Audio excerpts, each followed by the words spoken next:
Hi everyone, we are back with another Risk Insurance Dialogues interview. Today we have Bob DeKoch here. So Bob, thank you so much for joining us today. You're welcome, Katie. Happy to be here with you. Absolutely. And to get us started, just for the viewers, can you give us a little introduction of who you are and your career? Sure, happy to do that. I'm a business executive by career. I've worked my way up through several leadership roles in different companies over the years, and that's my day job, I would say. My night job or my part-time job has been to study, research, and practice leadership in what I call a more enlightened way. And about 30 years ago, I got to know a professor at the University of Wisconsin. I actually hired him to do some consulting for me in a leadership area. And we kind of clicked and we started to write articles and then two previous books and a current book, which you have, and we'll talk about a little bit. But so I would say I'm a corporate executive with increasing levels of leadership responsibility over the years, and a student and practitioner of leadership. And I've helped thousands of people, well, maybe not thousands, but hundreds, become better leaders and better mentors. And I'm passionate about that. So the two fit quite well together.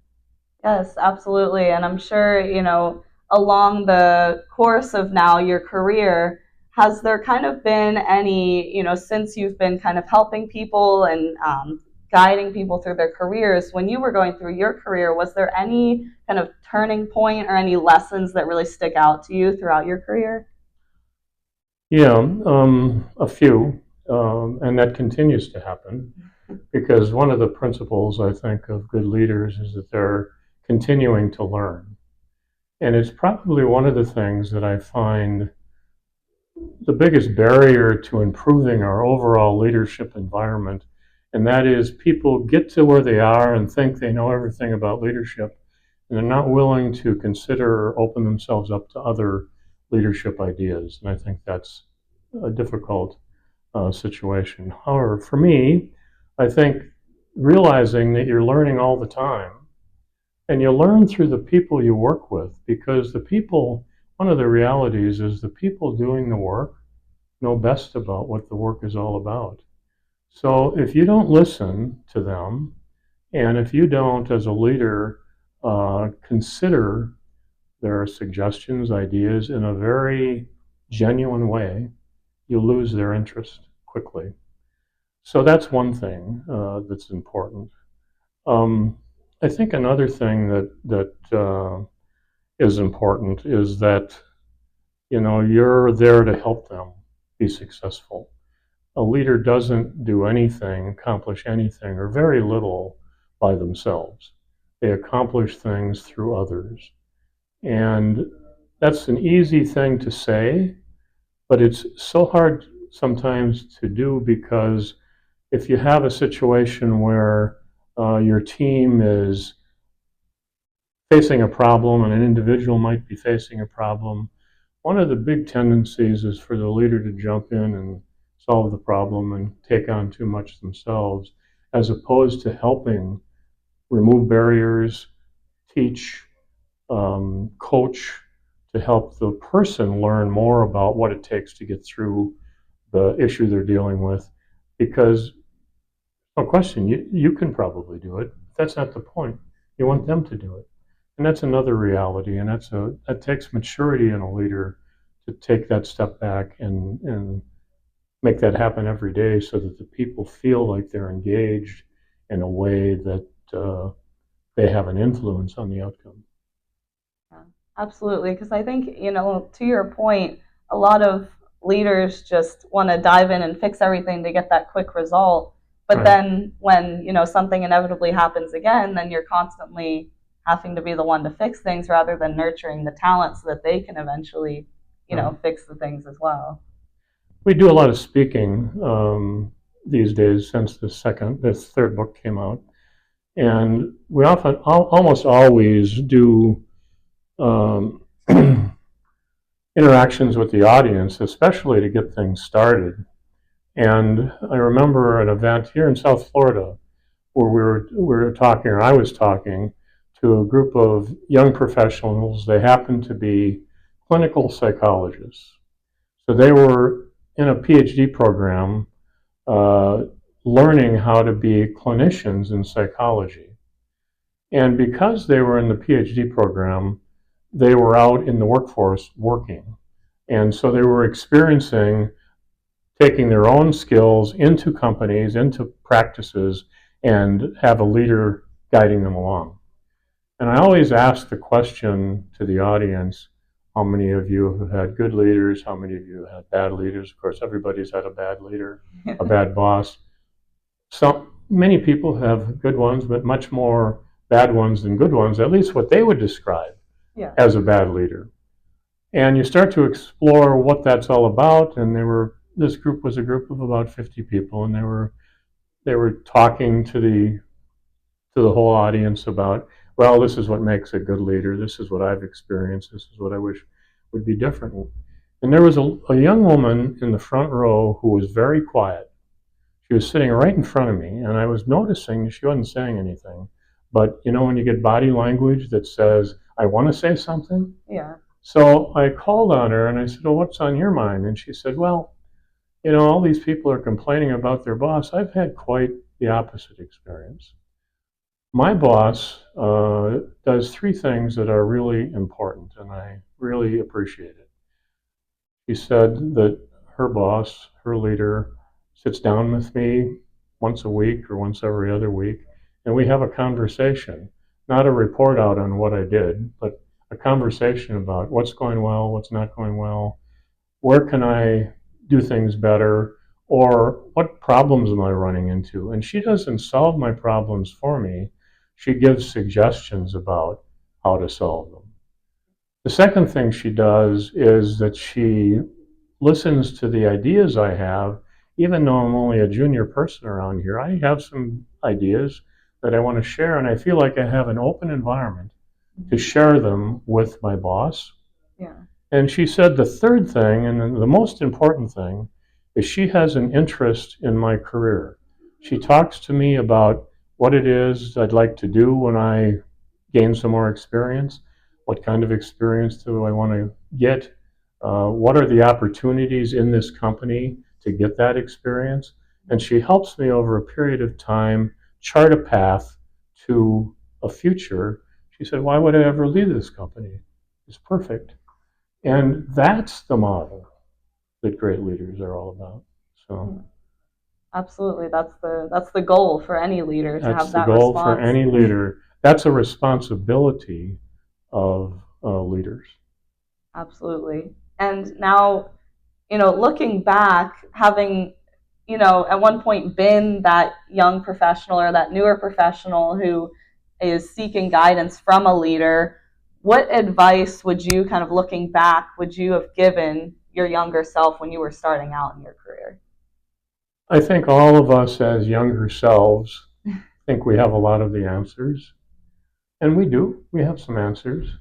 But we don't have, at that point, the experience or maybe even the wisdom to see how it translates into what that particular organization is facing.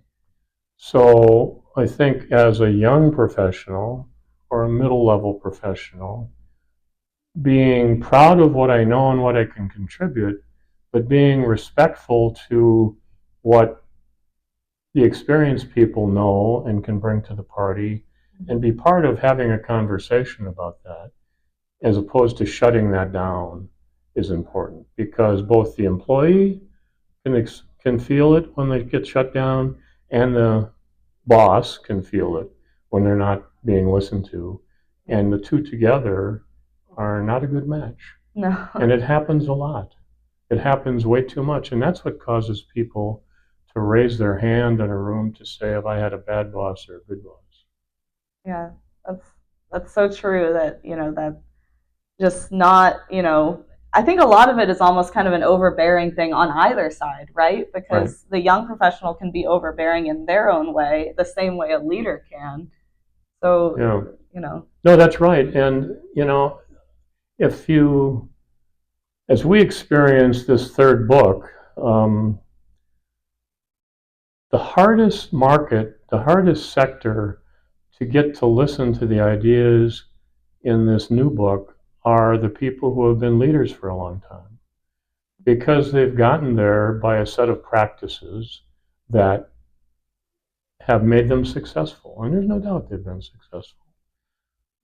The younger people are looking for a way to be successful, and they're more open to the what we call in the book beliefs and practices of great leaders, and they're very interested in it. I haven't found young people or middle-level people who are still formulating their leadership style. I haven't found anyone who isn't interested in an open mind to learning some of this stuff. The unfortunate part is they see practices that have made others successful, and they emulate those as opposed to the more inclusive practices of great leadership. We also don't spend enough time in organizations, some do, but not always, spend enough time coaching and mentoring and teaching people how to be great leaders. Spend enough time teaching them how to be great accountants and great marketing people and great engineers, and to execute the disciplines necessary to be successful with the business. But leadership is a business too. And it has to be viewed that way. And as a profession, you need to be better at it all the time. Yeah, definitely. That's a great point as well, and kind of leads into our next topic here, which is how can someone really, say they're in a company, right, and they aren't really given the tools to, work on their leadership skills. How can someone really take ownership of their own development while they're getting started in their career, whether they're looking to navigate through a career shift? How can someone, take charge on their own to gain those skills? That's a that's a very good question, and the question is phrased in the right way. There needs to be uh, interest and responsibility by individuals to take the responsibility for their own careers. That's the first thing. They need to realize that they're a big part of how they end up. So again, I keep referencing the book. It's a great book, by the way. We can talk about it a little later. But there's a chapter in the book on coaching, and a big part of that chapter is how great leaders help people be better leaders and how coach them through difficult situations. One of the situations that everybody deals with is, what am I going to do with the rest of my career? Or what am I going to do with my career at all? And I was fortunate at a pretty young age. It was before I was 30. I had a gentleman that I befriended give me a rough model for how he thought about uh, career development. And he said you have to have what he called an out-of-body experience. So he said the problem is that most people, and I was one of them, look at their career, they're sitting where they are, and they look forward and they say, boy, there's a lot of options. It's like the forest and the trees. You can't find the trees in the forest because there's so many options. How can I possibly choose?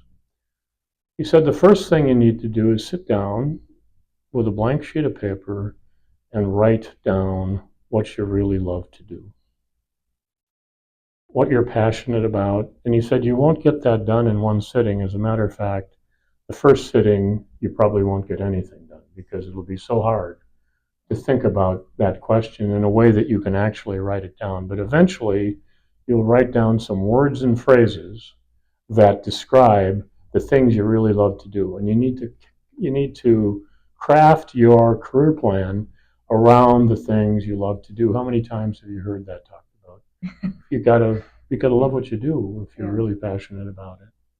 So, and if you have a partner, a wife or a best friend or a partner of any kind, it's a two-way discussion, because for the two people, it's got to be, this is what we're going to spend a fair amount of the rest of our lives doing. So does this work? So it needs to be part of that conversation as well. So you write that all down, and you will start to see themes that come through. And the themes will be, I want to be the best technical professional that I can be in a particular area. Or I love people and I love to help people. I think I want to do something in leadership. So those are the two main branches. Do I want to be an individual contributor in a technical way, or do I want to excel at helping others? And so you start to think about what you want it to look like. And I remember those discussions with him, and I remember the first list that I put together. And I was passionate about wanting to lead. I wanted to lead businesses. And then he said, after you get some framework for that, start to take your life in 5-year increments. And the forest is out there with all the trees, but go from where you are 5 years down the road, 10 years down the road, 15, and set some soft goals for yourself to say, this is the kind of a job I think I would like to get 5, 10, 15 years from now. And you go all the way down that path virtually and look backwards. And then you say, if that's the path I want to take, what experiences do I need to develop along the way to be competitive to get the next position? Because you're not going to be the only one who wants that job. You're going to be competitive with other candidates, and the person making the choice are going to look at resumes, going to look at individuals and say, I'm going to take a chance on this one. So you want to put yourself, from an experience standpoint, in the best position you can to go down that path so that you're not restarting the whole pathway. Some people restart the pathway because they find an endpoint, and that can happen. But if you have this out-of-body experience and look to, a set of soft goals that can get you there, and then you live by the choices you make to get experience in marketing or experience in finance or experience in operations or experience in nonprofit leadership, the decisions you make and the experiences you pick up will all be in support of that plan. And that's the personal responsibility to take yourself down. We talk about that in the book, and we teach that as part of the book. And it's helped a lot of people over the years. So. Yeah, and I think that's another great point is giving someone something tangible, right, that people can do. It's not just, think about it this way or try and do this. It's something tangible people can actually put pen to paper and write down this plan for themselves, which is automatically. And then you revisit the plan. I recommend that you, every 2 or 3 months, you take it out and you say, has anything changed? Would I add anything to this? What have I accomplished? Am I on track? Mm-hmm. And it's a way of thinking about your own responsibility for your career, because you're building capability while you're gathering experience and while you're trying to make the best choices through this forest of options. And it's worked for me, it's worked for many people, and I recommend it to everybody, I think, at any age, not just 20-year-olds or 30-year-olds, at any age. Yeah, so. Definitely. And now, kind of segueing here to you specifically, right? So we've kind of talked about a wide range of different skills and things people can do to become a good leader. But now kind of taking a step back and talking about you as a leader, mm-hmm. How would you describe your own leadership style? Well, my current words that I use kind of mimic the title of the book. I would call myself a caring leader. We're trying to change the language of leadership learning to introduce this idea of caring. And it's not just, whimsical caring, it's deep caring about long-term developmental and authentic concerns of people and outcomes. And what do you care about? You care about two things. You care about the people in a very deep way, and you care about the outcomes that you're responsible for as a leader, whether it's within a team or a department or a company or an organization, a nonprofit. You have responsibilities that you have signed up for that through your leadership, gathering the people around you, you need to deliver on. And those two things together are what's important. And I think too many leadership books and leadership theories. I mean, we prescribe to all the things that servant leadership is all about. We're here to serve people. But servant leadership falls short of remembering that you need to serve the organization as well as a leader, or you need to serve the team and the objectives of the team. So the trick to this, in the way we think, or I think about my leadership style or responsibility, is you need to use the techniques that will get others as juiced up or more juiced up about the outcomes than you are, so that the energy they have to expend to help deliver on that is almost as much fun or more fun than you have doing it yourself. Yeah. And that's what true engagement is all about. We have a lot of faux engagement that goes on, and we use incentives, money, or any other benefits and those are all necessary. It's table stakes. It doesn't connect with the hearts and minds of people to really engage. People will work their tails off if they love what they do and they feel like they understand they can make a difference and be part of the mission. And you don't have to motivate them, they motivate themselves. That's what we're after with Leading with Care. Yeah. And would you say, because you bring up a good point, that you have to be, wanting to care about the company, but then also caring about the people. I feel like a lot of the times people think like it has to be one or the other, right? Yeah. But it has to be both, is really the secret. It has to be both. That's why the subtitle of this book is Beyond Servant Leadership. It goes beyond the idea of servancy. Servancy is important, but it's not the whole story. You have to have both. And it's not just that you have to force both. You have to get the people as enthusiastic about it being both as you are about being both. Yeah. That's the magic. When that happens, the sky's the limit. Yeah, absolutely. That's what That's why you do what you do. Yeah. Right? Yeah. That's why you do what you do.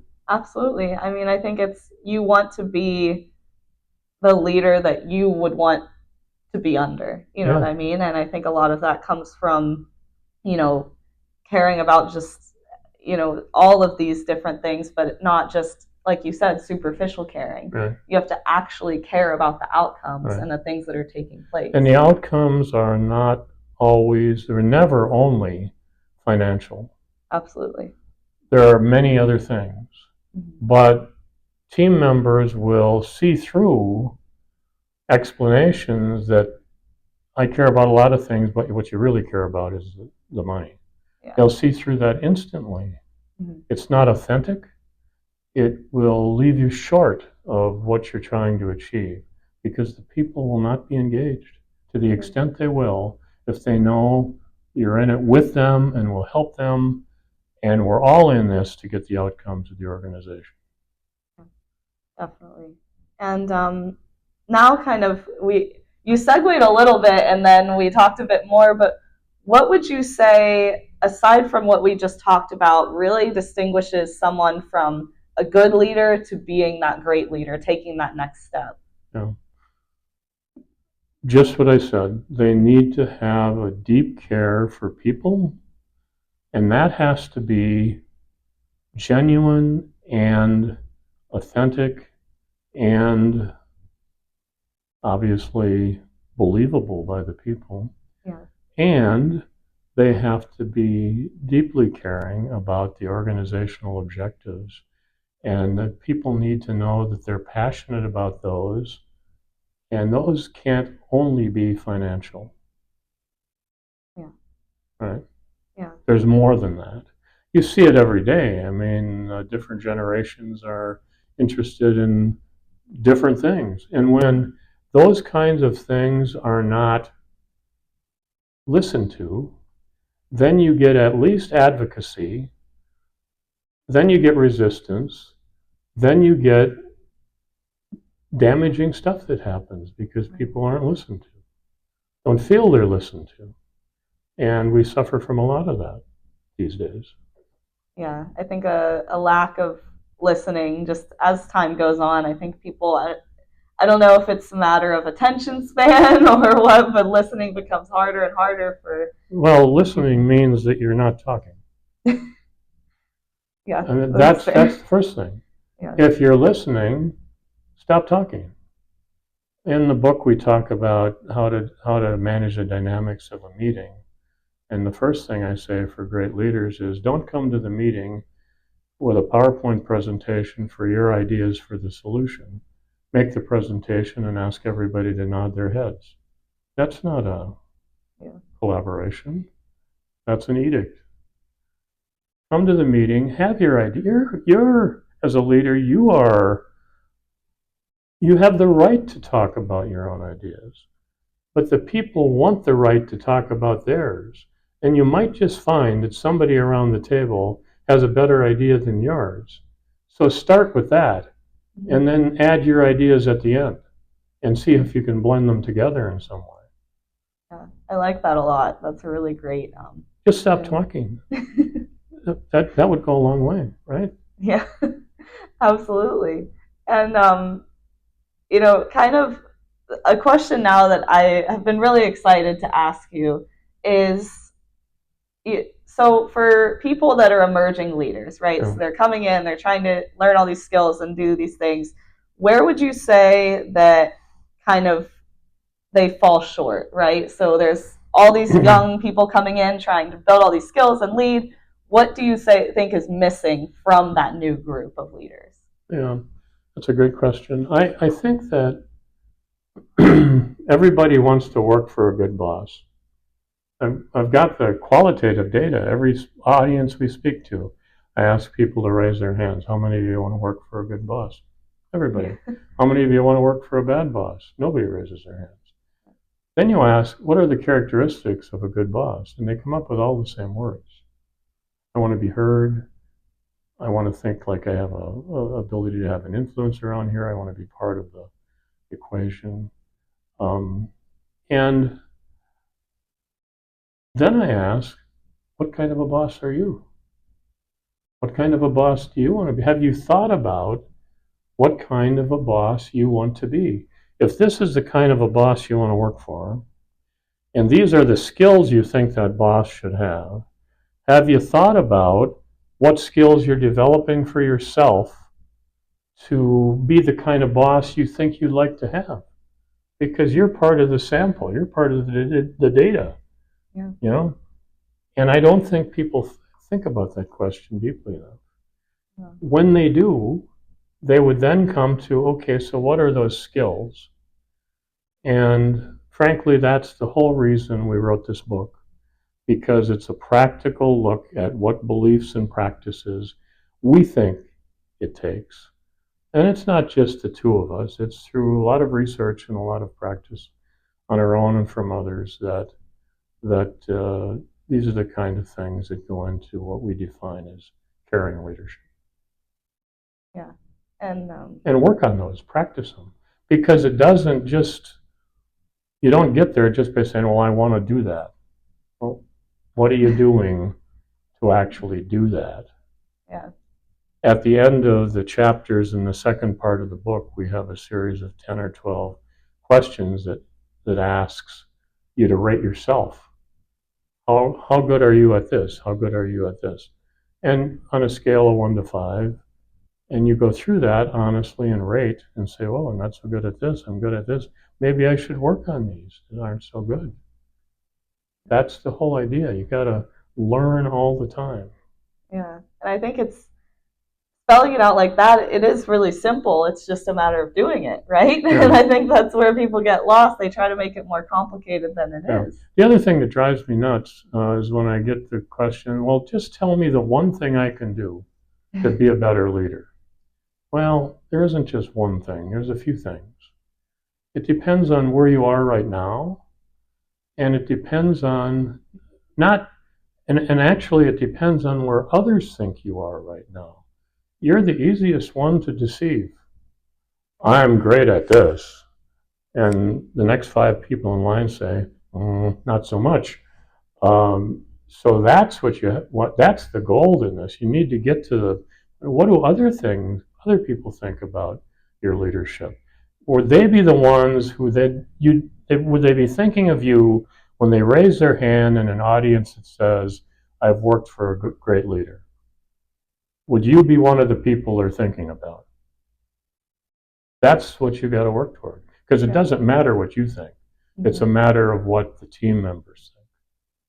Yeah, well, because at the end of the day, if there's no one to lead, you can't be a leader, right? Right. Yeah. Now, before we talk about the book here, which we're going to do in a second, I wanted to ask you, kind of as a wrap up question, from your career and all these amazing things that you've accomplished, what are you proud of? Um, well, I'm most proud of the people I've helped to be better leaders. And that's been a passion of mine, and I'm most proud of that. Um, and the other thing, which goes along with it, we talked about this career model, this out of body experience. I've helped a lot of people think about their careers differently along the way. And I know for a fact, and I do to right today, help people, coach people on how to think about careers differently and take responsibility for their own development. And I'm very proud of that. Absolutely, as you should be. Those are, amazing. I think making an impact on others is so fulfilling, Yeah. as I'm sure you Yeah. have Yeah, discovered. it is. So, It is, yeah. yeah, It is, very much so. absolutely. Well, now I wanted to give you a moment to talk about this amazing book, and kind of what the reason is behind it, why you created it, and what it's about, where people can find it. Yeah, so the book is called Leading with Care in a Tough World. I'm just going to put it up here for your audience. Leading with Care in a Tough World. It's co-authored by myself and a professor at the University of Wisconsin, Dr. Phil Clampett. I mentioned before that he and I met each other over 30 years ago, and we've been working together all of that time in a partnership. And it's a partnership around leadership learning and research and practice. We've written many, many articles in professional journals, and two previous books. This was the third one. One kind of builds on the others, or one kind of builds on the next one. So this is a capstone project for us that we had published about 2 years ago. And we're out selling it, promoting it, speaking about it, consulting about it, trying to help people with it. And it's a summary of what we believe are the 5 important beliefs and 9 important practices for great leadership. We think there's a lot of books written on the philosophy of leadership, and they're good. And when you read them, you think to yourself, okay, so now what am I going to do? What am I actually going to do? And there are other books that are written on the practices of good leaders, great leaders, but they're not grounded in a way of thinking about leadership that gives you a basis for what you're going to do. For example, there's a chapter in the book in the first section on beliefs called Great Leaders Live by a Set of Leadership Values. And you hear a lot of people talk about leadership values like honesty and transparency and respect. And then you go back in the practice session and you see a practice about great communication. Well, if you don't have values of transparency and honesty, what you communicate will not be believable. So you have to have an underlying belief in order to discharge an authentic practice. And there are few books, if any, that weave those two things together and say, this is how you want, these are the things you need to believe in your heart, and these are the practices that will help you put those beliefs into place. So that's one of the things that it's about. And the other thing we've talked about was uh, the caring is not just shallow caring, it's deep caring, authentic caring about people and outcomes together. And they need to be together. And servant leadership is wonderful, but it doesn't talk enough about the outcomes. Employee involvement, quality programs, management by objectives, they're all coercive in some way. They're all, you do this and I'll give you this kind of. You want to get the spirit of involvement and real engagement going in a team member's mind. And you do that through the things that are written in this book. So you can find the book on Amazon or any of the other booksellers. It's on all the platforms. We're on LinkedIn, both of us, and you can reach us there. We do seminars, training programs, keynote speeches. We're here to help you in any way that we can, and we're excited to spread the word. Great. Well, thank you so much. This has been such a wonderful conversation. And everyone, definitely check out Bob's book. It has some amazing lessons and messaging in it. So thank you again. You're very welcome. Happy to do it, Katie, and very, very good to spend the time with you. Absolutely. Thank you.